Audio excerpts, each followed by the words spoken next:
Assalamualaikum dan selamat sejahtera kepada pesyarah saya, iaitu Profesor Dato' Insinyur Dr. Riza Atik bin Orang Kaya Rahmat dan juga rakan-rakan sekalian. Nama saya Muhammad Hijaz Farhan bin Mahfuzah dengan nombor metrik A164219. Saya merupakan pelajar kejuruteraan elektrik dan elektronik tahun 4. Pada hari ini, saya akan membentangkan satu pembentangan yang bertajuk Pembangunan Mapan dalam Islam Bandar Lestari. Okey, jom kita mulakan. Yang pertama ialah pembangunan mapan dalam Islam Bandar Lestari. Untuk mencapai tahap Bandar Lestari, kita hendaklah memenuhi 3 kriteria penting, iaitu menjaga alam sekitar, ekonomi dan juga sosial. Pertama, dari segi alam sekitar, kita hendaklah menjaga hubungan dengan pencipta, memelihara bumi, mengamalkan kesederhanaan, melakukan tiada pembaziran, menjaga flora dan fauna dan juga bercucuk tanam.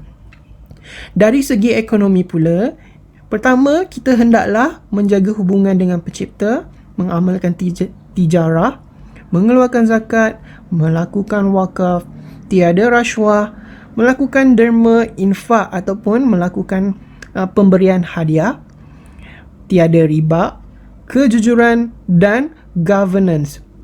Dan terakhir sekali ialah dari segi sosial. Pertama sekali kita hendaklah menitik beratkan hubungan antara pencipta, mengamalkan pemberian sedekah, membuat baik kepada anak yatim, membantu orang miskin, persaudaraan dan ta'awun, menunaikan hajat, masjid, madrasah, keadilan, kebebadan dan peraturan dan undang-undang.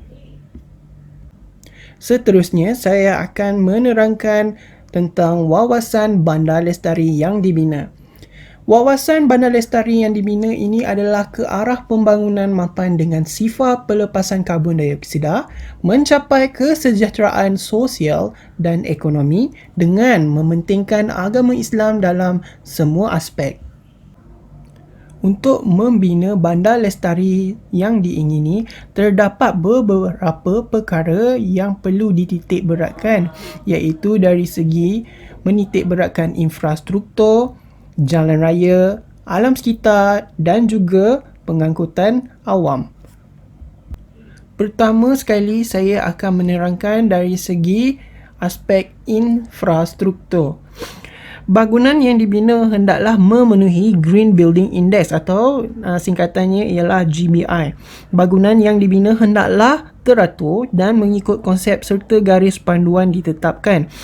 Bahan yang digunakan untuk membina hendaklah selamat dan mesra alam, menjadikan pusat ibadah sebagai pusat bandar, prasarana seperti Baitul Mal, hospital, balai polis, balai bomba dan sebagainya dipindahkan ke pusat bandar. Dan akhir sekali adalah dengan membina taman rekreasi yang berkonsepkan tema lestari. Seterusnya, aspek yang dititik beratkan dalam pembinaan Bandar Lestari adalah jalan raya. Jalan raya hendaklah disediakan mengikut laluan, mengikut kategori seperti pejalan kaki, basikal, motosikal dan juga kereta. Penggunaan kenderaan berat hanya dibenarkan pada jalan raya utama sahaja. Dengan jalan raya yang dibina, menggunakan bahan kualiti yang tinggi dan disertakan dengan ciri-ciri futuristik keselamatan. Dan memastikan kenderaan yang dipandu mengikut lorong yang disediakan. Kenderaan berat juga dilarang daripada memasuki kawasan perumahan yang telah siap dibina. Perkara ketiga yang dititik beratkan dalam pembinaan Bandar Lestari ialah alam sekitar. Antara perkara-perkara dan undang-undang yang ditetapkan adalah seperti melupuskan sistem pembuangan sampah di tempat awam dan menyediakan tempat khas untuk membuang sampah sahaja.